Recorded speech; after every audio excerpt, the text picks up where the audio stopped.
Il y a une information qui circule depuis quelques heures et qui n'a pas reçu l'attention qu'elle mérite. L'Arabie saoudite, les Émirats arabes unis, le Koweït et le Qatar envisagent de se retirer de leur contrat avec les États-Unis et d'annuler leurs futurs engagements d'investissement en Amérique. Pas l'Iran, pas la Russie, pas la Chine, les alliés du Golfe de Washington. Aujourd'hui, on décrypte ça avec une approche froide. Les chiffres, les mécanismes, les conséquences réelles, parce que derrière cette information, il y a quelque chose de beaucoup plus profond qu'un simple désaccord diplomatique. Commençons par poser le contexte. Parce qu'on ne peut pas comprendre ce qui se passe aujourd'hui sans comprendre ce que représentent ces 4 pays pour l'économie américaine. Les 7 principaux fonds souverains de la région du Golfe représentaient 43% de la totalité du capital investi par des investisseurs étatiques dans le monde en 2025 pour un total de 126 milliards de dollars de flux sortants. 126 milliards en une seule année. Et ça, c'était avant la crise. Ces 4 pays, Arabie saoudite, Émirats, Koweït, Qatar, ne sont pas seulement des partenaires militaires des États-Unis, ce sont des partenaires économiques massifs, structurels, dont les fonds souverains sont investis dans des pans entiers de l'économie américaine, immobilier, technologie, infrastructure, fonds d'investissement. Le Qatar Investment Authority a notamment investi dans le fonds de Jared Kushner l'année dernière. Et ce sont ces mêmes pays qui envisagent aujourd'hui de tirer la prise. Pour comprendre pourquoi, il faut comprendre ce que cette opération leur a coûté. Concrètement, en chiffres, depuis le 28 février, ces 4 pays sont devenus des zones de cible iraniennes. Pas parce qu'ils ont participé aux opérations contre l'Iran, aucun d'eux ne l'a fait officiellement, mais parce qu'ils hébergent des bases américaines et parce qu'ils sont des partenaires stratégiques de Washington. Les Émirats ont eu à traiter 165 missiles balistiques, 2 missiles de croisière et 541 drones iraniens depuis le début des opérations iraniennes. Le Koweït a intercepté 97 missiles balistiques et 283 drones. Le Qatar a repoussé 18 missiles et drones. Bahreïn a abattu 45 missiles et 9 drones. Ces chiffres sont les interceptions officiellement revendiquées. Ils ne comprennent pas ce qui a réussi à passer. Aux Émirats, 35 drones sont tombés dans le pays, causant des dégâts matériels.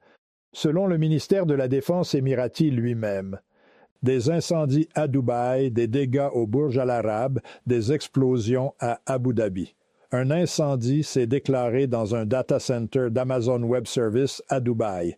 Peut-être la première fois dans l'histoire qu'un data center majeur est endommagé dans un contexte de crise. En Arabie saoudite, la raffinerie d'Aramco à Ras Tanura a été touchée et mise hors service. Ras Tanura, c'est l'une des plus grandes raffineries pétrolières du monde.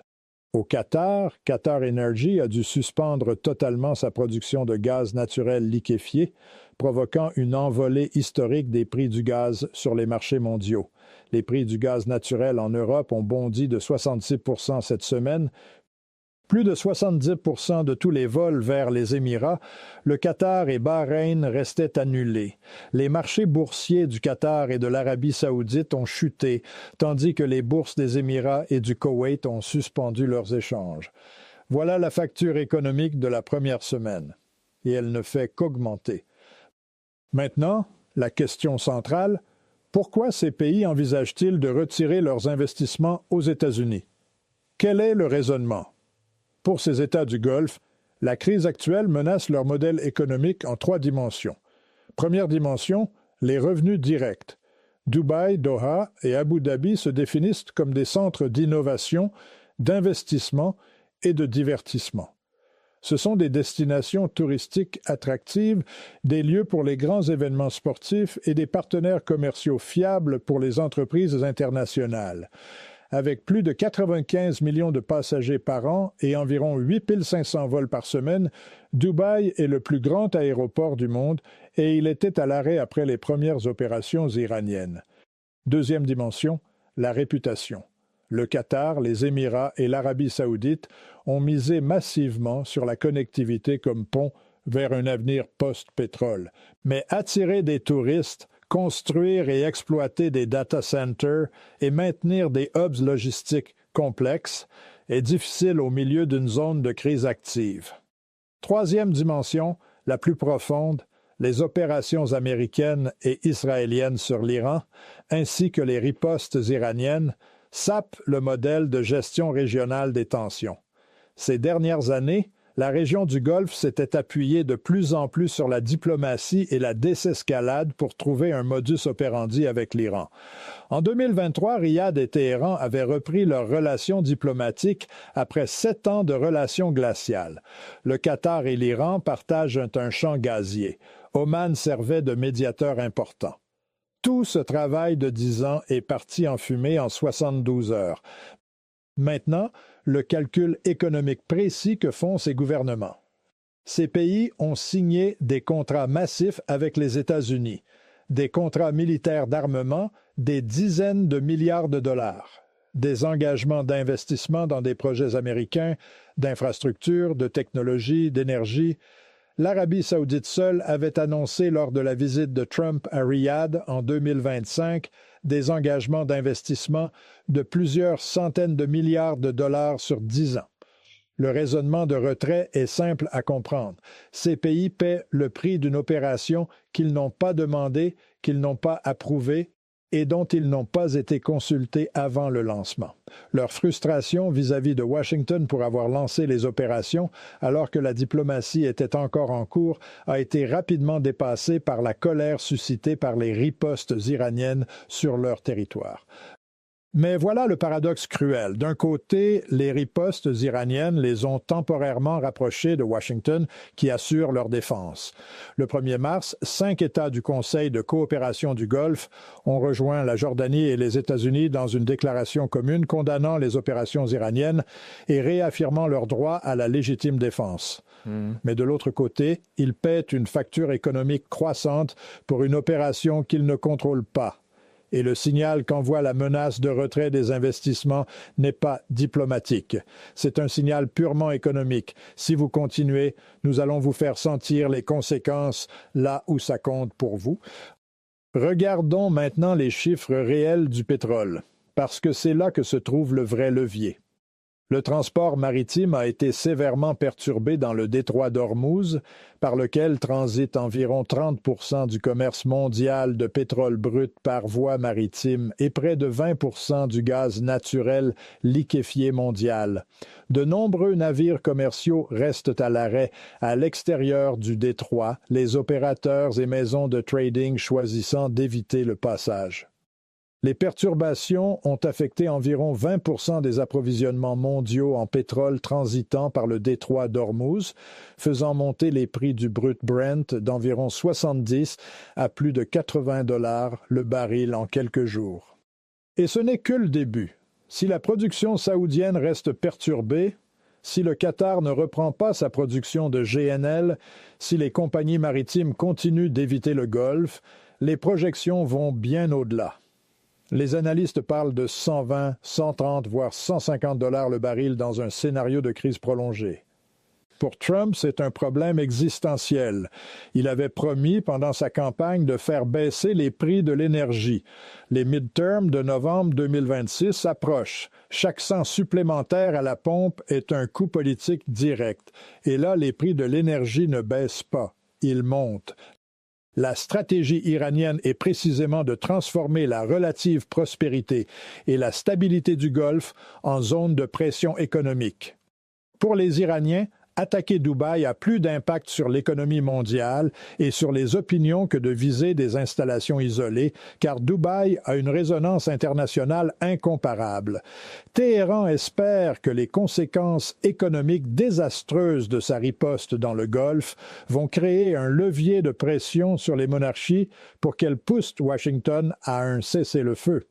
Et voilà le mécanisme exact que l'on observe aujourd'hui. L'Iran cible les économies du Golfe. Les économies du Golfe souffrent. Les gouvernements du Golfe font pression sur Washington. Washington doit choisir entre continuer les opérations et perdre le soutien économique de ses principaux alliés régionaux. C'est une pression en cascade. Et la menace de retrait des investissements c'est la réponse du Golfe à ce mécanisme. Si vous ne gérez pas les conséquences économiques que l'Iran nous impose, nous allons vous imposer les nôtres. Maintenant, l'analyse froide des conséquences réelles si ce retrait des investissements se matérialise. Scénario 1, retrait partiel, signalement politique. Les gouvernements du Golfe suspendent certains engagements d'investissement futurs, gèlent des signatures de contrats en attente et font savoir discrètement à Washington que la relation économique est conditionnelle à une désescalade. C'est le scénario le plus probable à court terme. Son effet immédiat est surtout symbolique, mais le signal politique est fort. Scénario 2, retrait significatif des fonds souverains d'actifs américains. Les fonds souverains du Golfe ont investi 126 milliards de dollars dans le monde en 2025 seul. Si une partie significative de ces flux se détourne des États-Unis vers d'autres destinations, Europe, Asie, marchés émergents, l'effet sur les marchés financiers américains est réel. Le dollar, les bons du Trésor américain, les actions des grands fonds d'investissement, tout ça serait affecté. Pas de façon catastrophique à court terme, mais suffisamment pour faire monter les taux d'intérêt et augmenter le coût du financement de la dette américaine. Scénario 3. Rupture complète des contrats d'armement. C'est le scénario le moins probable, mais le plus symboliquement dévastateur. L'Arabie saoudite et les Émirats sont parmi les plus gros clients de l'industrie de défense américaine. Lockheed Martin, Boeing, Raytheon, ces entreprises ont des contrats massifs dans le Golfe. Une annulation brutale serait un séisme industriel. Il y a une dimension qu'on ne peut pas ignorer, la Chine.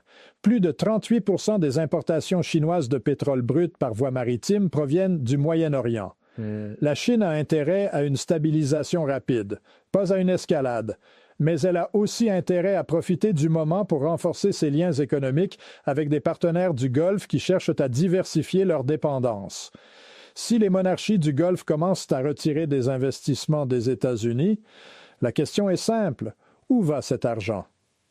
Une partie va en Europe, une partie reste dans la région, mais une partie non négligeable pourrait aller vers des marchés asiatiques, y compris la Chine.